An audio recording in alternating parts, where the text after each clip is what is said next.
And welcome back to the Gers TV. Ferencvárosi 2, Rangers 1 in the Europa League. Rangers are effectively out of the Europa League now. And in my opinion, they got everything they deserved. A very disappointing night. I've got Gordy here, and Jay back home. How are we doing, guys? I'll start with Gordy. Yeah, good mate. Obviously a bit disappointed and frustrated about tonight, but we'll get to that shortly, I presume. Yeah, I'm the same, to be honest. I'm just fed up. Were you surprised?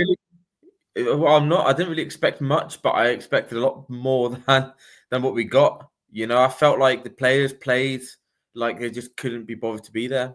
You know, and I feel sorry for the fans that made the trip over because, you know, they deserve to get their money back for that performance they put in today. Well, let's start with what the problems are and where we think we can fix them. I'll start with that. The most of the problems with this team just now are from pre-season, from the Thelwell days, Russell Martin, and we'll basically get a bag of shit we've got to deal with until January, and even then it's going to be hard. But that said, that's 5 games now that Danny Rose picked the wrong team, and the last 10 minutes you could see easily that Curtis and Moore, if they can't get a game ahead of some of the dross, we've got some serious concerns.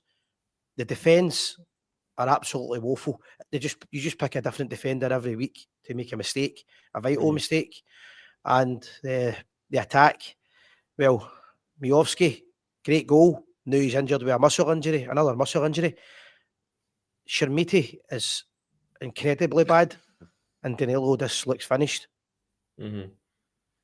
Yeah, I think that's the big worry for me, the Miovski injury, because I was saying on the WhatsApps before, like he's finally hitting form. You know, great taking goal today to score. But if he's not playing now, I mean, who's scoring the goals for us?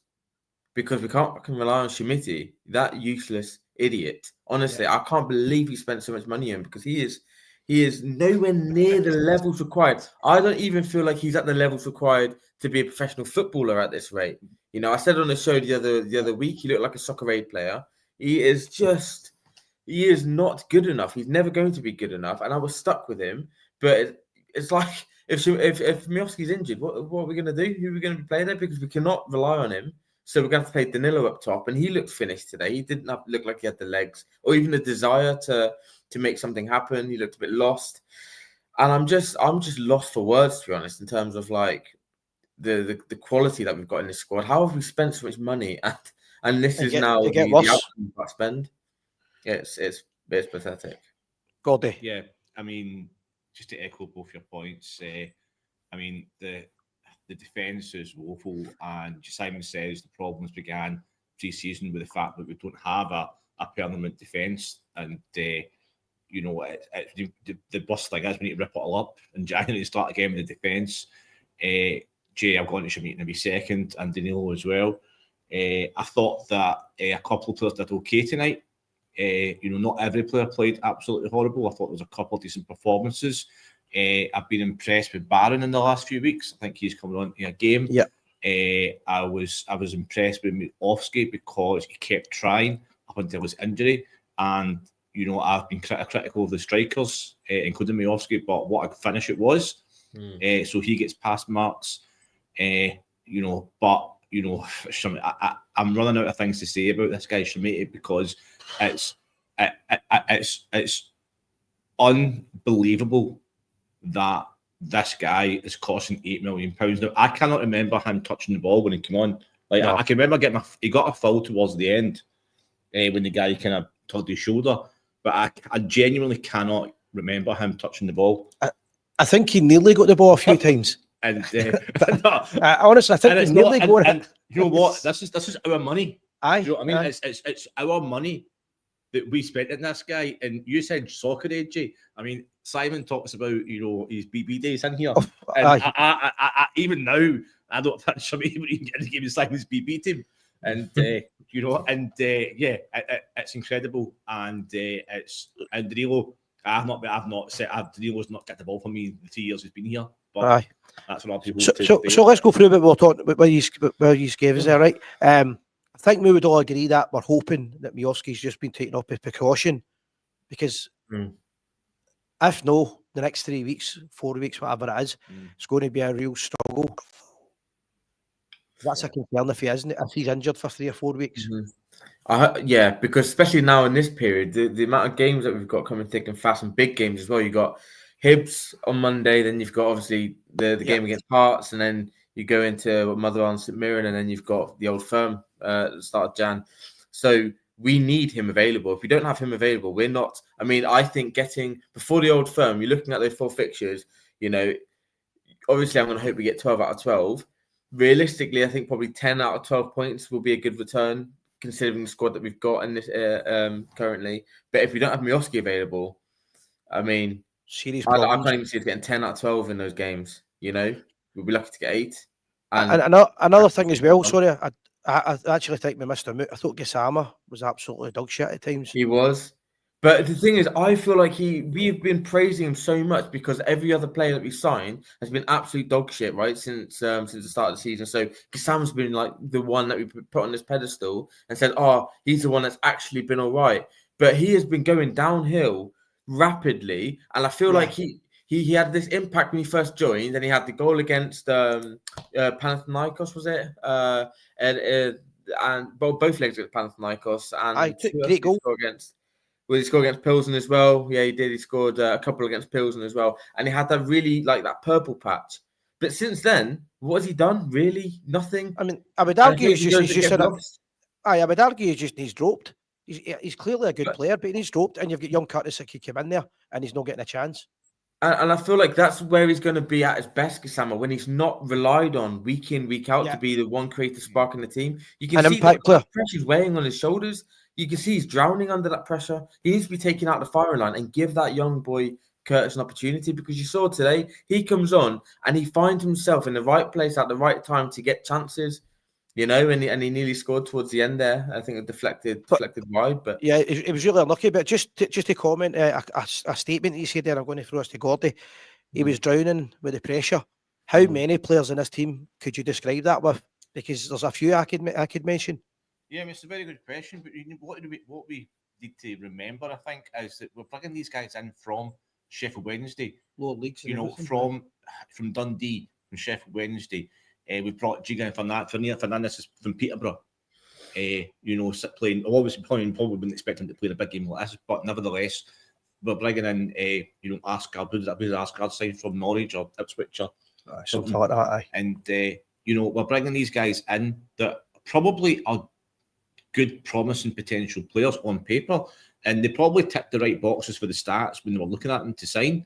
But we're bringing in guys for lower leagues in England, no expectation, no pressure. And at the Goldfish Bowl of Glasgow, look at what's happened to Wilfred Nonce. He's only been in the game 2 days, and people are phoning to get sacked. Right? No, I mean 100%. I get that. And so the pressure on these guys, the pressure on these young guys as well.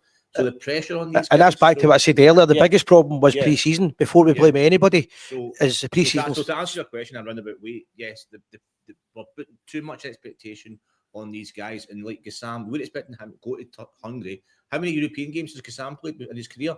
4 or 5 for Rangers now. That's it. Yep. And we're expecting him to get every pass, every counter attack, every ball.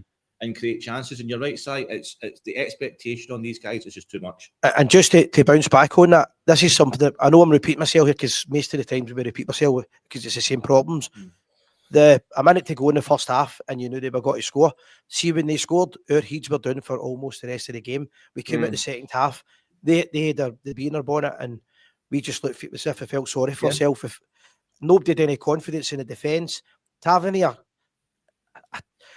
at very, very most should be a squad player. He's not got the fitness to be up the park and then get back in position, as we've seen. He can't stop a man from crossing a ball. And he's still taking, I said this before the game, I don't know if any saw it, he's still taking every single set piece. The corners are absolute crap. They're rotten. We need to change it. We need to get different. Tavernier needs to be dropped. Unfortunately, who takes his place? Because Max Arons isn't really any better. But this is a position that I feel like is an awkward one for us, because we need to find a right back good enough. But we've currently got 2 in the squad, so it's not going to be a target in January. Because if we do bring in a right back, we're going to either have to sell Tav or send Max Aarons back to his. There's a simple answer to it, but it doesn't fix the problem. Is probably Sterling would fit in there better, right? But Sterling's then got. You could also argue that Sterling could take Fernandez's place, Giga's place, Magoma's place. You can't. Yeah. The one man can't replace them all. So But we've got a real problem in that defence. we do, and Jiga's got one game left for us, Hibs on Monday, and then he's off to the Africa Cup of Nations. So Sterling is going to be playing right centre back, because who else is going to be playing in that position other than putting Tav there? Yep. But for me, it's got to be Sterling all day long. Get him playing right centre back and trying to build some sort of partnership. But it's such. I mean, their first game together is going to be Hearts away. The first game that Sterling and Fernandes will be playing together, so it's not going to be an easy task. It's going to be a struggle, I feel, to get through this period. And back to what Gordy said, all these guys are all guys that are getting the pressure on them are all guys that don't look like they can handle the pressure, and probably never had this pressure before in their lives. No. Yeah, I mean, just go back to defence. We're going to lose Jigger, who, you know, I mean, I don't know what the defence is going to be in literally a week's time. Like, you know, and this is a season-defining run of fixtures we're on. If we don't get, as Jay said, and probably yourself, Simon, we don't get 10 out of 12 points in the next 4 games, we haven't got a hope in hell of challenging for the league title. What we've got to do is somehow, and if we don't have Miovski, you know, who's played well the last couple of games, coming up, you know, coming on form. You know, how typical of it is it for that to happen to Rangers in recent seasons when players start to play well and then they get injured. I look back on guys like Dijon Sterling, for example, who's gone to a game out for 8 months. You look at guys like in the past, like even Danilo, much as he played pro this season, he got a good run of form up until his injury at St Johnstone or St Mirren or something, out for 6 months. It's so frustrating, and it's been. I know we've talked about Dyer since that role came in, but since I was a young boy, it's always been a case. I can't even remember. I don't know any team that it happens to. However, the only thing I would say about that is if they're all muscle injuries, then that's got to be identified. But we need to, as Gordon's trying to say, we need to stop this, right? But if it's the same similar injuries, then there's got to be a common denominator. Is it the pitches at the Auchenhowie? Is it? I don't know. There'll be something. It'll be diets. It could be, you know, the warm ups that the coaches are putting them through. Are they warming up enough? What's the attitude like during the warm up? You know, it could be a number of things. Once they finish training, what are they doing? Are they putting their feet up? Are they chilling, playing games? Like, are they doing proper cool down procedures? I mean, there's so much that they need to look into in that club to look at a club that, you know, if you go to the Premier League, surely we've got people in that club that's got connections to, you know, the top clubs in the world, where we can have a look, you know, go to spend some time with them and have a look at how they manage situations, how they manage their training sessions and their warm-ups and their cool-downs, etc. What are they doing in their off time?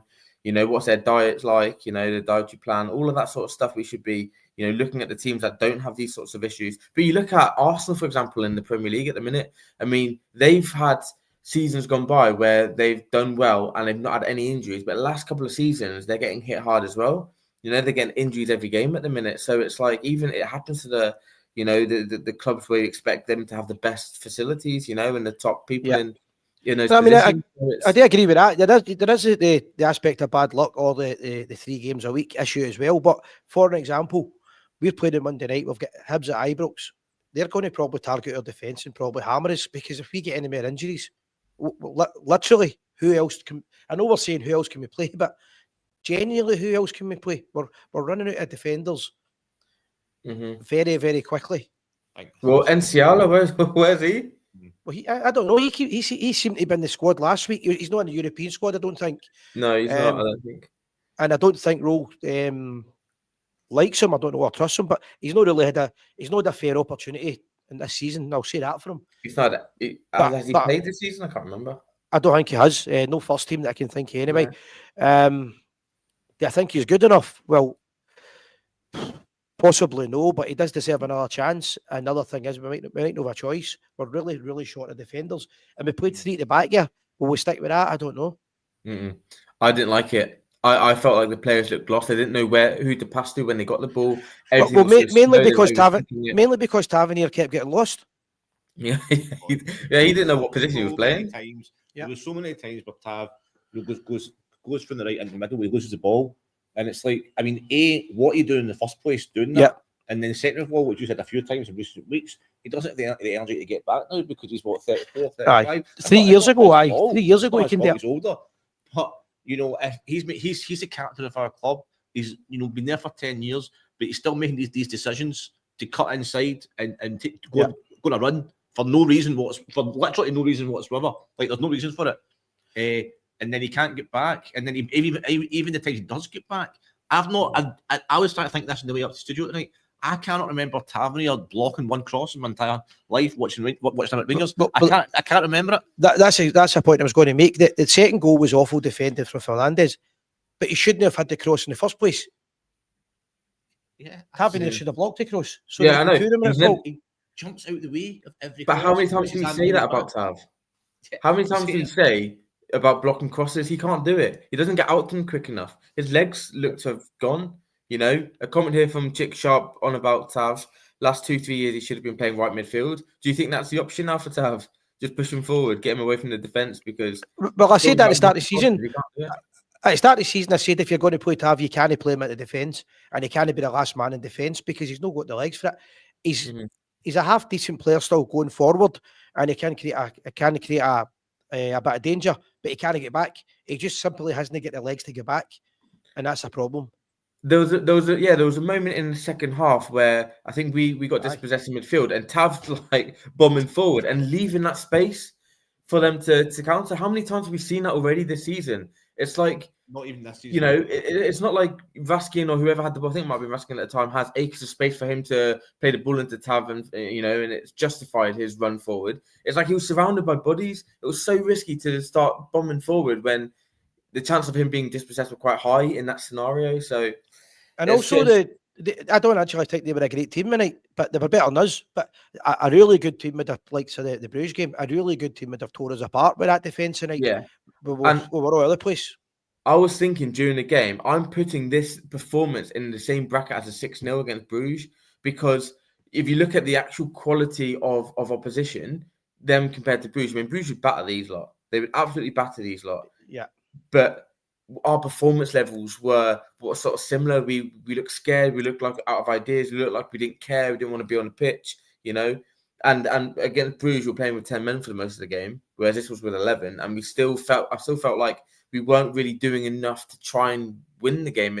There was a moment in the second half where I think we were on the break. Curtis had the ball, and the commentator was saying that Tav was asking everyone to calm down. Then you can see Curtis stop, play the ball backwards, and then we played it back to the goalkeeper.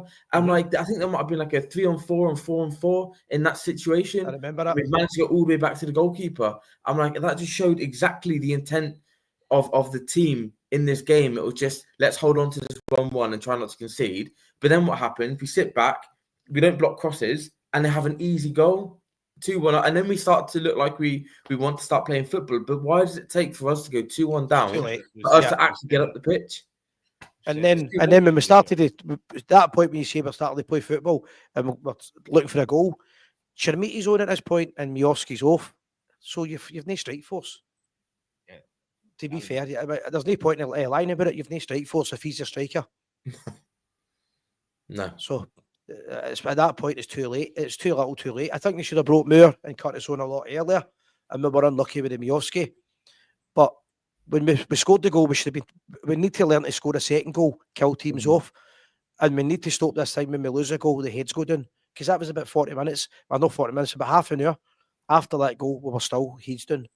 But that comes down to leaders. Who are the leaders in the team? Who are the characters that are going to pull the younger lads through moments like that and to really get them going again for the second half? I feel like that's what we should have been doing in the summer, having a group of leaders in there that's going to drive the younger lads on and try to bring them up to the levels required.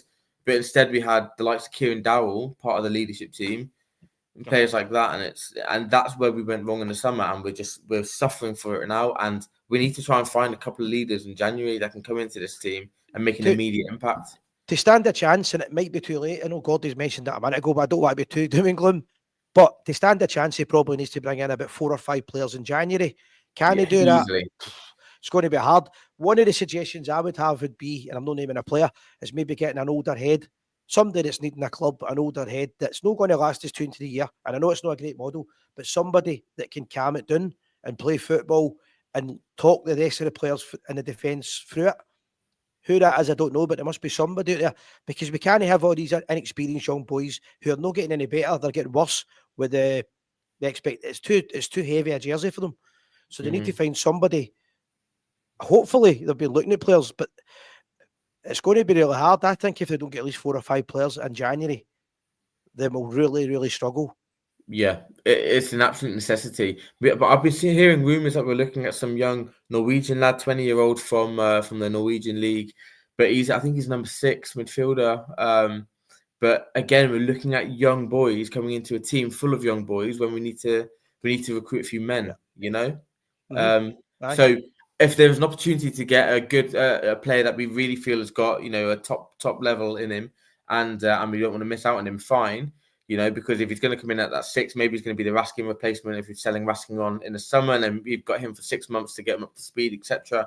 Happy with that, but like you say, we're going to need 5 or 6 players in this in January, and it's not just about signing players. We need to find the right players with the right attitude, with the right characters about them, who can actually add value from here on out to the rest of the season. So we're out of Europe, right? We're out of Europe, so it's only about Scottish football at the end of the season. And again, I'm repeating myself, but the boy Gogic would be he would be a good option if he could get Cornelius to the end of the season, or Suter, and the 2 of them in the centre of the defence. Just a guy that understands Scottish football, who takes no nonsense and clears the ball. Because see, when the ball comes into our box for a cross, we're all over the place. We're all over it.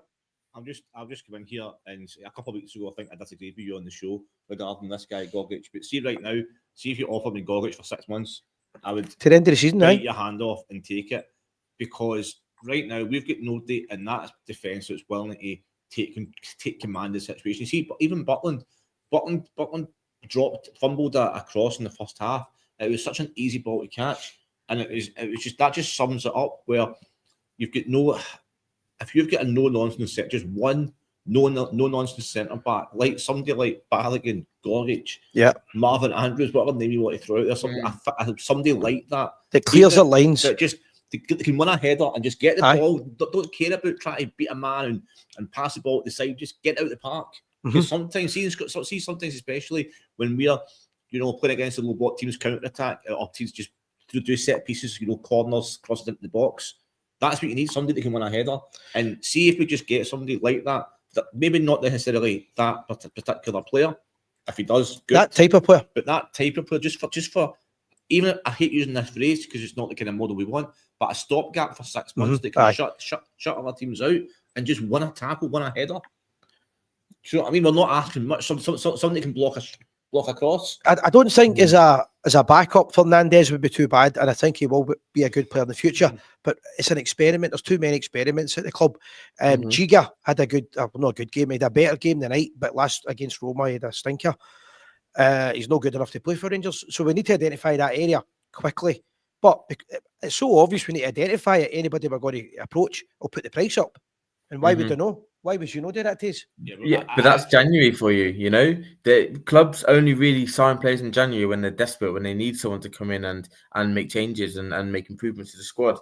So obviously the prices are going to go up, but we need reinforcements. We can't go without it, in January, because otherwise we will finish 3rd at best if we don't strengthen the squad. Can you see us finishing any higher if we keep the same squad from now to the end of the season? And how he's going to get rid of to bring players in, he's got to get rid of players as well. And that's the biggest challenge for me. That is Thelwell's really put him in the shit for this. How's he going to do that? Yeah, because every club, no matter how much the American wrestlers might want to put in, every club's got a wage budget, every club's got a transfer budget, and every club has to have now to operate within financial fair play rules as well. So we have to. I mean. The only option is to take the hit on these. It's probably terrible to say, especially guys like Danilo.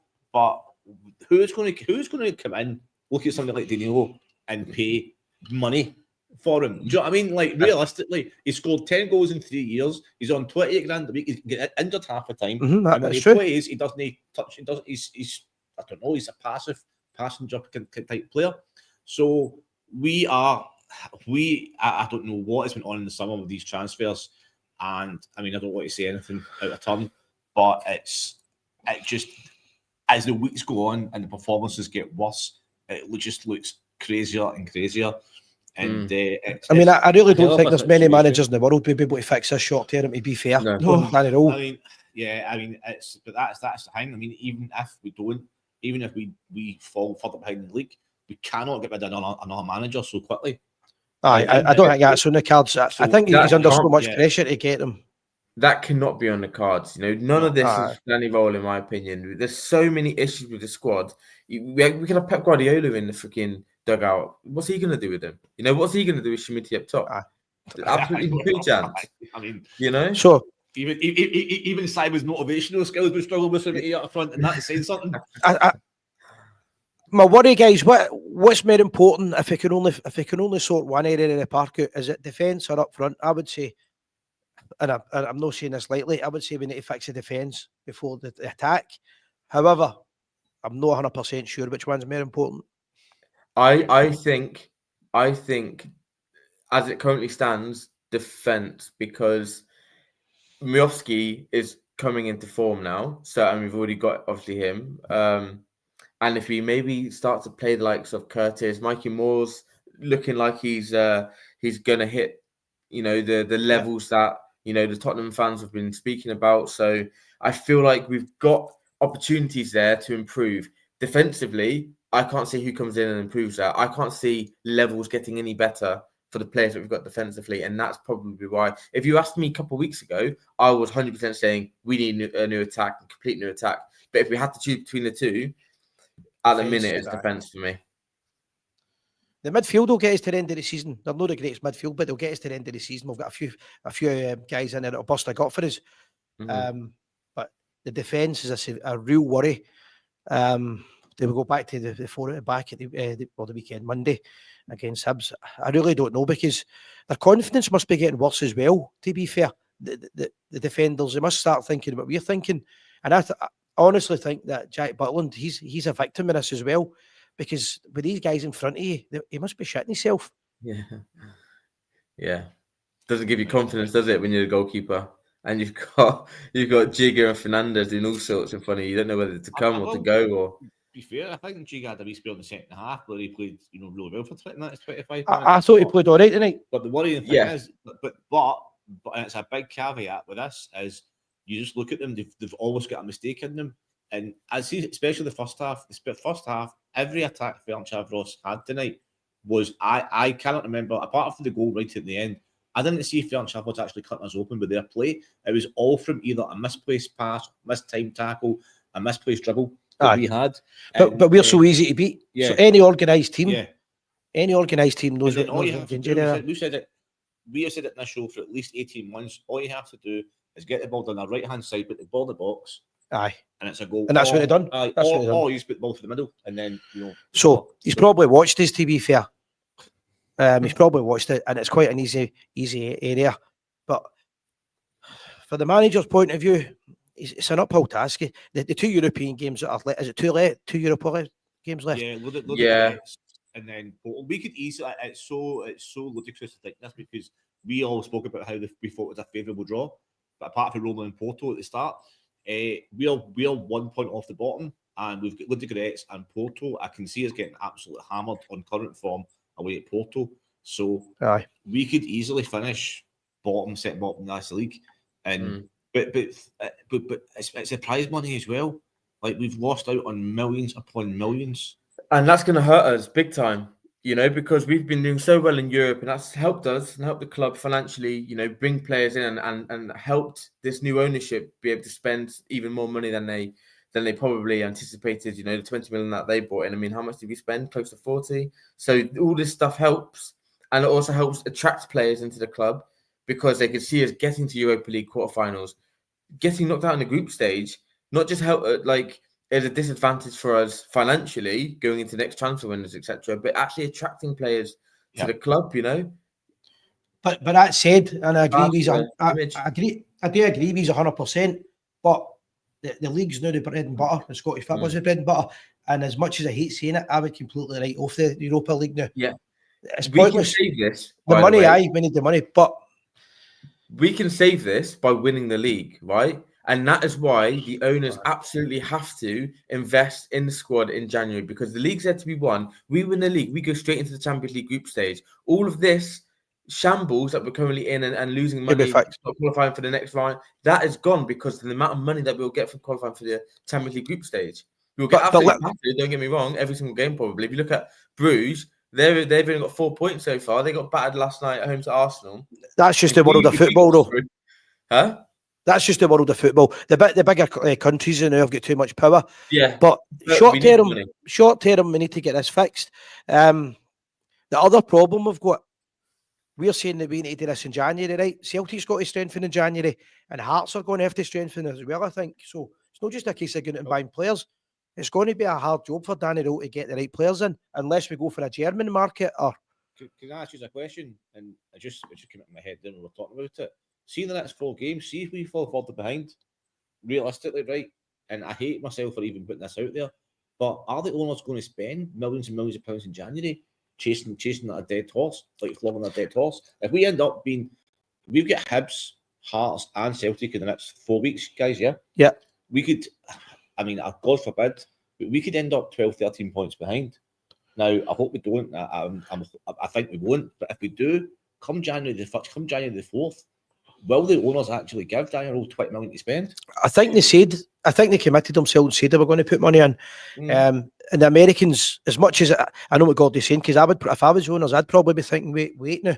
But I think the Americans seem to have a different approach. They've got a more relaxed approach. Hope so. I mean, I hope. I don't know the answers. What I'm trying to say. Could you imagine the uproar though? Could you imagine a situation where we're 12, 13 points behind and we don't sign anyone in January? Could you imagine? So these owners will have come in, wasted a load of money, made us worse than we were last season. And last season, I remember thinking, this is a really bad team. Even though we got to the quarterfinal of the Europa League, we still got beat at home to Queen's Park. I remember thinking, this is a really bad team. We've somehow made it so much worse this season. And for the owners to then not react and not invest when we need them to do it most, I think that for a lot of fans, that would be the end of the line. They'll be like, because they're then going to be asking for season ticket money again, and people are getting frustrated. The other problem is, it's back to what I'm saying, the January market, because they were desperate, and there's other clubs looking for players as well, we're going to pay a lot more money for players than what their value is. However, the flip side to that is what Gordy's saying and you're saying. If we don't do it, the fans are then going to say, why you no backing us? We need the backing. It's a massive, massive job for Danny Rowe. I don't actually think he realised how big a job it was when he came in. Scottish football, he's played well in Scottish football and we're getting by, but these injuries are taking a toll. And it's going to get harder and harder. And we've not done any favours for any real favours of Scottish football when it comes to the big games. So it's going to be a real struggle for him. But it is one game at a time now. We'll see how we go on at the weekend, because maybe Miovski's not as bad as we think, and that's a big help if it's the case. And Sterling's back in the team. Moore's coming on to a bit of form, and I would definitely be looking at playing young Finlay Curtis. Yeah, Finlay Curtis for me. I feel like he would give the fans a lift, because even when things aren't going well, we want to see our own coming into the squad and living their dreams, and even though we do have a lot of injuries, this is the importance of having a good academy so we can continually get players into the first team, because an injury for one is an opportunity for another. If we've got a young, boy in the academy, loves the club, will do his all for the club, we want to see these guys getting the opportunities, and trying to take them when there are opportunities there through the likes of injuries and that. Aye, so to do that, and this is me not getting anybody, because we're as bad as anybody else, but to do that, no matter what happens this season, they need to keep the manager on, and it needs to be a long-term project with the board, because you can't keep new managers in and trying to get the youth set up, and you have to have a proper youth set up with real top-class coaches, and that's mentally as well, because I feel as if some of the players have maybe got the ability, but John Brown always used to say to me, they don't know how to play for it. They don't understand how to play for Rangers. They can't companies. It's got to be the right type. So that's a long-term project, I think. Mm-hmm. Yeah, and I completely agree. We cannot keep getting rid of managers. I mean, for me, I don't put any of the blame on Danny Rowe, because what is he to do? What's the guy to do when you're giving this pile of shit that he's got given right now? But he has won 5 out of the last 7 league games, whereas So before he came, we won 1 out of 8. So so that's I'm why I'm saying focusing on that. concentrate in the league. Yeah, I hate saying that's it, it, but that's it. concentrate in the league. I mean, all we've got, I said it before, I think we've all said it, all we need to try and do is, to the best of our ability, is just get through this stage, get through the next 4 weeks relatively unscathed. I mean, I think we've got, even with injuries, I think we can go to Tynecastle, win if you said it, Simon, about the mentality. I think we can beat Hibs at home. Yeah, but by the way, and if he has to do this, still Walter Smith, see if he has to make us boring for 5 weeks, just make us solid at the back, boring. You know, yeah. I mean, that could be the case. The problem we've got is that, you know, Walter Smith had guys like Davy Weir at the back, and we've got. I mean, you got Jigga, mate. I'm not going to say any words that disparaging words against Rangers players, but I mean, I've watched some of these games this season. It's like I can't even comprehend how they were. I can't even comprehend how a scout could look at a player like Jigger and go, "Oh, he'll be good against, you know, Celtic at home and European games this season." Well, I think to answer that would be, we're trying to avoid saying it, that it seems as if we're being the victim here. Some unsavoury behaviour. I need to watch what you're saying, because if anybody sues me, I've only got about 30 quid left. But you'll get it.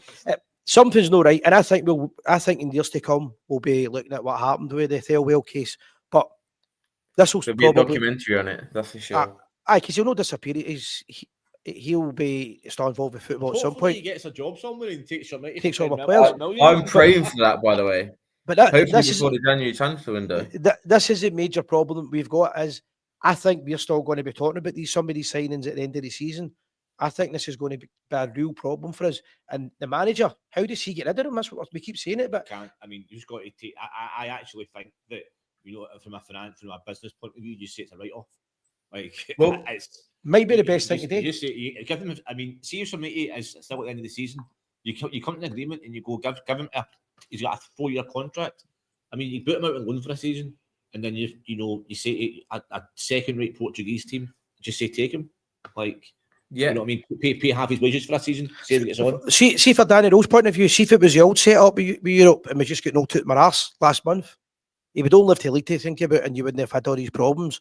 And that would have suited him, and that's helped managers in the past. But he's got that. We're still in the Europa League, so he's still got to play 2 games that are now meaningless, and there's money involved in it. But he came in the first game he had. We didn't have much chance because the players all had their heads down. They didn't know what position they're meant to be playing, where they're meant to be playing. They didn't realise the size of the club. And he had 1 game to fix it, and he didn't have enough time. And he's still trying to fix it. But he'll still be trying to fix this at the end of the season. But it is what it is. We're in a real bad position. Yeah. But what I like, though, about him is he tries to find solutions to things. He tries things. You know, things might not work. He's not afraid to make changes. You know, he's a very proactive manager, which is what I like. Which is what I feel like managers are paid for. They're paid to make these big calls and these big decisions. He might not always get them right, but I like that the way that he's trying different things to try and get results. He's a young manager. He'll be heading to the airport now, thinking to himself, right, no matter what I coach these guys, how do you compensate for that second goal? The first goal's bad enough. At least you could argue that Gassama isn't a defender. It was a shit move, but he's no defender. But the second move, your right back and your centre half are all over the place. You can't coach that. That is is out with the manager's control. Yes, and to go to the first goal, Curtis had a moment in the second half where he ran like the length of the pitch to put a tackle inside his own box. That is what you get, I feel like, more with Curtis than you would with Gassama. So maybe if you're looking at, let's try and be more solid at the back and build from that, you may be looking at a Curtis coming in and playing games because he's going to give you that work rate going back the way that I feel like Gassama switches off at times. Gassama would be a better impact player. Gassama would have been better player to come on and Curtis starting. But that's hindsight, and it's easy for us to say things like that. But the big problem is what you said there. The wing back was Tavernier, and he's not fit enough to be. If he attacks, he can't get back, and if he's back, he can't attack. He's not got the fitness in him anymore. We would probably be better with Tavernier now, just saying, look, that's it. You're a squad player for to give the players morale. But at some point, we need to stop playing him. And I get he's still probably good enough for Scottish football, but we need to get to a level where a manager says enough is enough. I'm only blaming him for the game, but the second goal, he was all over the place. And Fernandes is just a big stupid young boy not looking the right way or anything. I don't know how to describe it. I think with Tav, in seasons gone past, you would kind of excuse it up to a point and say, well, he's scoring goals, he's taking free kicks, he's scoring, he scored 24 goals this season, he scored 18 goals the season before, whatnot.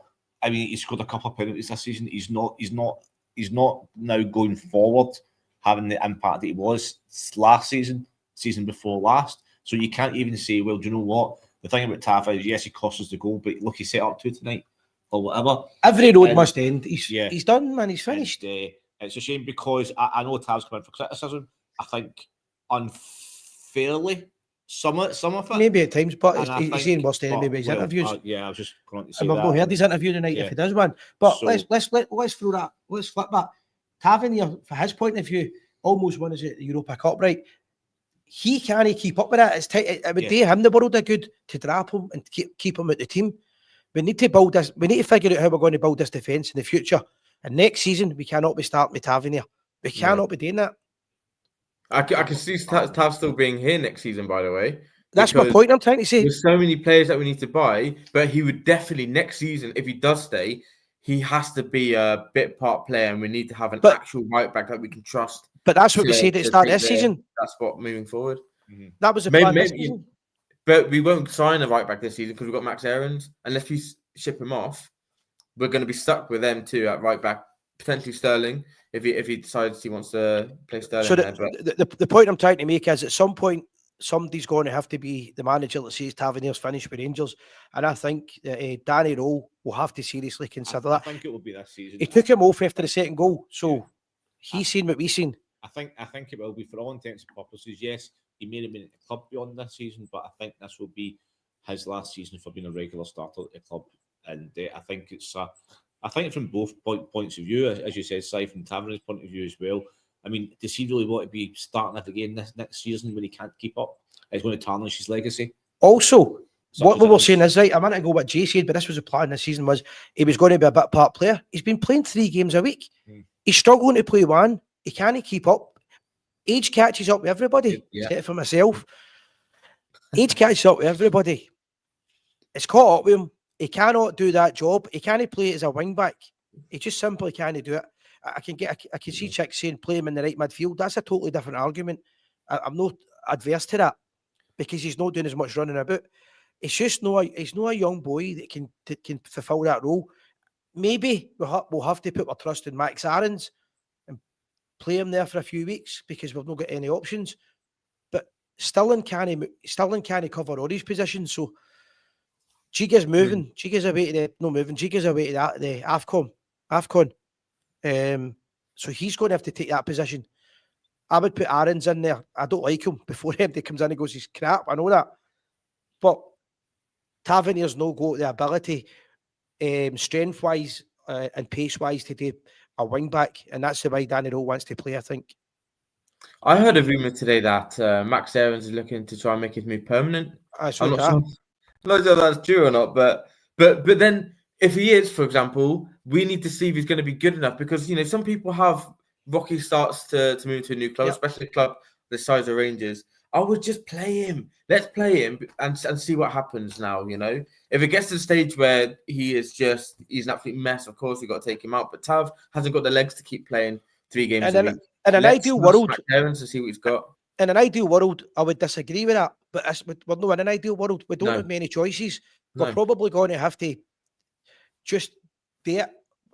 We can't keep up with Tavernier at right back. He can't keep the pace. This has been a bit of man management. I think we'd come in for Danny Rowe. Danny Rowe could go to Aarons and say, listen, Max, if you want to stay at the club, you've got the next 5 or 6 games to prove to me you can start at right back. And if you do well, then that position could be yours because here's the plan for the squad for the next 18 months. But you need to step up, pardon the expression from our song, you need to step up and play. And over the next 4 or 5 weeks. I agree with that. And that's where a bit of man management comes in. And I've got no doubt. If Aarons thinks he's good enough, then he proves it. I've got no doubt. 10 minutes to go, 15 minutes to go, bringing on Tavernier to slow a game down and put a bit of sensible head on it and game management. He would be able to cope with that and play well. But playing him 3 games a week, it's just his body can't do it anymore. And he always struggled with the defensive side of his game anyway. but it's catching up with him now. And I think that's a decision. Do we all agree on that? That's a decision that the manager's going to have to make. Yeah, some kinds of decisions here. I think this season should be especially. I mean, if a guy like Tard plays the majority of games this season, this week for me, it's the last season for that. Yeah. Mm-hmm. I mean, if you're good on sentiment, then would have been as well keeping Balogun, because Balogun was a lot less wages. And what I would do to have him in the squad right now, what I would do to just get Balogun back for 6 months, because you know what you're getting with him. You're getting that heart, you're getting that desire, and he's got the quality to go with it as well. He knows what it takes to play for the club, but that's obviously not going to happen. But I would love it to happen. Is there any more comments before we finish? Let's have a look here. So there's comments coming in about them lot getting battered 3-0. That's good. They're getting battered 3-0 at home, half time to Roma, which is great. Would you say who called it? He lose his first 3 games. Oh, listen, I don't know how to gamble, because I put a horse on members in 1988 for the national, £1.10, and I think it's still running right. So I stopped gambling after that. I was doing Guy Fawkes in Ridley, penny for the guy, and a boy said to me, "Put this horse on," and he showed me how to do it. Not at the same time, but I was kind of in Ridley at the time, and I was watching the bookies, and I wanted to know how to do that. And I don't do gambling. And I've said to you guys after chat, I wouldn't mind sticking money on the nonce to lose the first 3 games. I don't know what the odds would be for it or how much money we make, but I'm too late. Jay's not much better with the horse racing. He phoned me last week and said, "I've got a horse here, put it on at 10 to 1. By 5 past, it lost." But that's one bonus, obviously. But I've never been into all this Rangers done the coefficiency, and every time we built the coefficiency, Celtic benefited out of it incredibly. But I'm not getting any sympathy on that side, but we'll maybe watch some of it. Any other comments? Coming in from Cody saying Mikey Moon should start every game. I think he's Mikey Moore. He should be Mikey Moore, but I think Cody's right. You know, I said it earlier. Stardust, you know, in his team at the minute. It's so you look at the goal against Killy away. Someone that can just bring a defender in and turn him, go on a run and score. Let me tell you what I would do with Moore. See, when you pick Moore in a starting lineup, I would say to Mikey Moore, you're playing up front. You can go left, right, or in the middle. You go wherever you want during the game, because he's that type of player. I would just say you need the freedom. You need him to have the freedom. That's how you get the best out of him. At the start of the season, he was too far on either wing, just not in the game at all. He hasn't got that raw pace, that acceleration to get past the man on the wings. So I feel like he needs to be playing more centrally and driving through the midfield, running at the defenders, because he's got that quality, and we haven't seen enough of it. But now we are starting to see it. A few more comments here. Chick Sharp says a spine is needed, 2 centre backs, a hard man in midfield, and another midfielder. French guy. Nice. As much as I agree with Chick, I think Chick will agree with us. It's going to be hard to get them in January. Maybe get one or two, not got all them. If you did, then the manager's worked miracles. And he'll have to be doing that now, which I would imagine he is, because there's no director of football. So he's bringing his own players in, which I think is good. Yeah, certainly agree. I certainly agree with the centre backs. I think midfield. Midfield for me is not a massive priority right now. So I think we've got good players in there for the time being. For next season, I think that's what we need. But short term, I think we'll agree we need to fix this defence. I think we need a couple of centre backs in, and I mean, Chick, you're absolutely right with that one. We need them in very, very quick, very, very pronto. Aye. Any more before we wrap up? Kenny McLean, would you take Kenny McLean? Comment here. Aye. But we've had something happened. We went to sign him before, and something happened. I can't remember what it is, but I know some of his families. If you can be slang, are that area, I believe. Massive blue nose, big orange family, Rangers daft. So he wouldn't be a hard guy to deal with in terms of bringing in. And it's back to what we've spoken about 100 times more about bringing in guys that understand the club, that will get that wee bit more, that'll train harder, that want to be there. And he would certainly be one of them. We've missed out on too many of these guys early years. He would certainly be one of the guys I would be looking at. But it's what I think Stevie G did really well when he brought in the likes of Alan McGregor, Steve Davis. You got Scott Arfield. Those type of characters, bringing those type of people into the club is exactly what we need right now. When we were playing Falkirk the other week and I saw Scott Arfield warm up, I just wish he had a different top on, because we needed him in that moment. 10 minutes to go. He's the type of player that will get you a goal, that will win you that game. but we didn't. That's it. That's the kind of guys that it's checking that we should be looking at. How many of these Mm. kind of guys we're going to get, I don't know, but guys that are going to be easy to deal with that would come Yeah. to Rangers. Yeah. We need somebody that can adapt straight away to the pressure and have it, as we said, sometimes the Rangers shirt can be a heavy shirt to wear. Aye. You need to be able to wear it. You wouldn't have to say to McLean when it's all about, he knows all about Rangers. Yeah. I mean, it's a wee bit like, and it's too late. I'm just saying, it's a wee bit like the Lewis Ferguson scenario. He understands everything about Rangers, but snobbery kicks in. And every time we mentioned him on this channel, people laughed. For 2 years, I mentioned McInnes being the Rangers manager and get mocked on the channel, and now everybody's saying he should have got a job. Unfortunately, there's a snobbery, and we need to get rid of that, because all the great Rangers teams, if you look at the Cup Winners' Cup, I know it's a long, long time ago, all Scottish players, all Scottish in the squad. I'm not saying it has to go back to that, but you have to have a core of people that understand. Yeah, it's vital, because all of these younger lads, foreign lads coming into the team, they need to be brought up to speed as quickly as possible with what the club's about, what the league's about, the demands that they're going to be put under. If they haven't got that, then we can't expect them to ever understand it, because there's no one in the club making them understand. And if so they're always going to fail. If you do it correctly, then when you bring in the English lads, they'll adapt very quickly, because guys like Moore he's came in, he's only a wee boy, but he's understood the expectations. You can see his frustration, you can see the effort. He understands what it's about with Rangers. So it doesn't have to be Scottish guys all the time, but you need a Scottish core to be able to push that. Yeah, again, it comes down to finding the right attitude, the right players with the right characters, which we just didn't get enough of this summer. Aye. But yeah. But we've got the radio zone in here and it's absolutely sweltering. Yeah. So they've had a penalty, by the way. Celtic? Yeah, and they missed it. So, good. And then the half-time whistle went to a chorus of boos. So so I'm sure Nancy will be playing Battleships at half-time or something like that to try and get the best out of them. So it's not been the best of nights. It's been a good show. I've enjoyed the chat. You've cheered me up a wee bit. It's good to see the regulars as well. You must be depressed. No, again, sometimes you just want to talk. You want to talk about football. If we've cheered you up, you must be the right man. I think we need to remember that whether we win, lose, we draw, or whatever, we still love the club. But we've all got our opinions. We don't have to agree with each other, but we want the best. We can see where it's going. The Danny Rowe thing. Whether I think he picked the wrong team again, but I don't blame him. I just think he's got a problem where he's sitting going, I don't know about to swear too much, but he's probably sitting in the way home now going, oh, who do I pick? Because quite a lot of them are just nowhere near good enough. But so that's the problem. Before we go, I just want to say that I'm frustrated that we didn't win today, but at the same time, I'm happy that we're not what's the phrase, papering over the cracks. We are the cracks are there to see.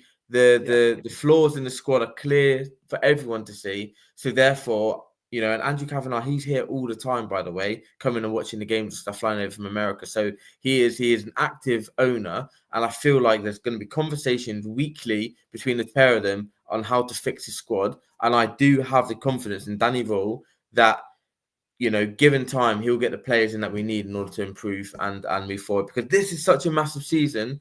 It's there for the taking. We have to go now full force for the title, because with the way things are going with them, I mean, the fact that they got rid of Martin O'Neill, honestly, incredible. That has got to be the worst decision of and especially this week as well, ahead of the game against Hearts, then the Europa League game against Roma, and then a cup final. Like, why would you do it then? Why would you not wait until after the cup final? Which is absolutely mad. Anyway, just as decisions that are happening at that club. Yeah, we have to focus on things like that, because that is who we're up against, and if they're making that many mistakes, we need to capitalize. This is our moment, and the owners have to see it as our moment. So we have to invest in January, not 2 or 3 players. We're talking 5 or 6 at least. I mean, we'll agree on that. But as a wise man once says, "Fuck them." Yeah, that's their problem. They've made some mistakes. They've gave us an opportunity to come back in the league. But one positive for tonight, just for me to finish off, Miovski's goal was absolutely top drawer, and the move for it.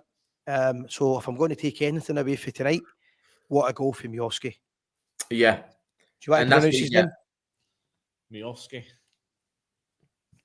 No, I can say it. I just can't spell it. I spell it different. I can say it. But no, I spell it different every time. But we have to move on. But it was a great goal, if nothing else. Yes. So unfortunately, that wasn't the winner because I would be watching it back all night tonight. But yeah, oh well. Onwards and upwards, eh? Hibs at home on Monday. We'll try and get on before that anyway. We'll try and do Yeah, we something the definitely will, weekend. yeah. And I'll be reminded I've got an interview on Sunday. Ex-Rangers player, ex-English manager, ex-Scottish manager. Big name for me to be interviewing, and a guy that knows his football. I'll keep these in suspense until the interview takes place. Great. So yes, thank you all for joining. Please tune in to the interview on Sunday that Dave is going to be hosting. That would be great. Please like, share, and subscribe to help the channel out. That would be a massive help. Thank you all for joining, getting involved in the comments, and we will see you on the next one.